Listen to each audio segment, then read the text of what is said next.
March 27ஆம் தேதி நந்தி கல்யாணம் பார்த்தீங்கன்னா, உங்களுக்கு முந்தி கல்யாணம் நடக்கும். அது என்ன சொல்றேன் அப்படின்னு யோசிக்கிறீங்களா? அதாவது நந்தியோட கல்யாணத்த மார்ச் 27ஆம் தேதி இந்த கோவில்ல பார்த்தீங்க அப்படின்னா, அடுத்த வருஷத்துல நந்திக்கு கல்யாணம் நடக்கிறதுக்குள்ள உங்களுக்கு கல்யாணம் ஆயிருக்கும். அது எந்த கோவில் அப்படிங்கிறத தெரிஞ்சுக்கலாம். இந்த கோவிலோட கதைய கேட்டாலே புண்ணியம் கிடைக்கும் அப்படின்னு சொல்லுவாங்க. தஞ்சாவூர் மாவட்டத்துல திருவையாறு பகுதியில சிலாத முனிவர் அப்படிங்கிற முனிவர் வாழ்ந்து வந்தார்.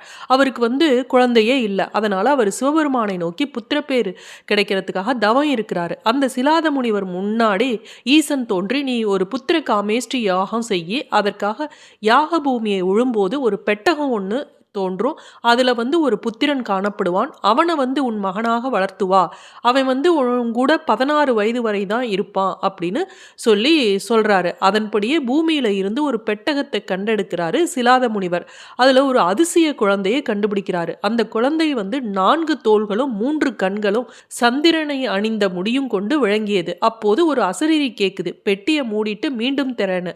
உடனே சிலாத முனிவரும் அந்த பெட்டியை திறக்கிறாரு. அதுல அந்த முந்தைய வடிவெல்லாம் நீங்கி ஒரு அழகிய ஆண் குழந்தை இருந்தது.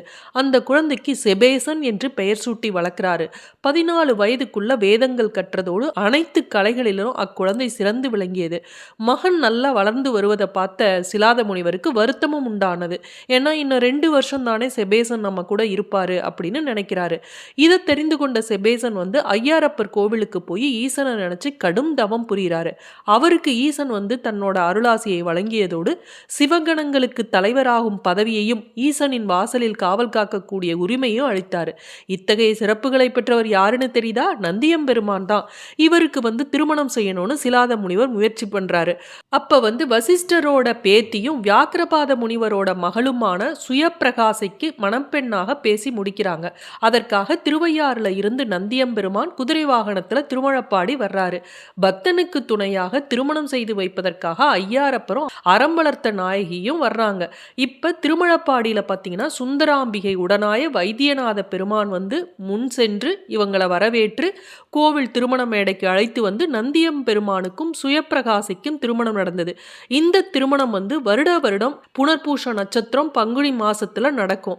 இந்த திருமணத்தை பார்த்தா திருமணமாகாத யாரா இருந்தாலும் அவர்களுக்கு அடுத்த பங்குனி மாதம் புனர்பூஷ நட்சத்திரத்துக்குள்ள திருமணமாகும் அப்படிங்கிறது ஐதீகம். இந்த கோவில்ல பாத்தீங்கன்னா எங்குமே பார்க்காத அதிசயத்தை இங்க பார்க்கலாம். அதாவது பிரம்மனுக்கு எதிர்த்தாப்புல 4 வேதங்களாக சொல்லப்படக்கூடிய 4 நந்திகள் இருக்கு. இந்த கோவில் அரியலூர் மாவட்டத்துல திருமழப்பாடியில இருக்கு.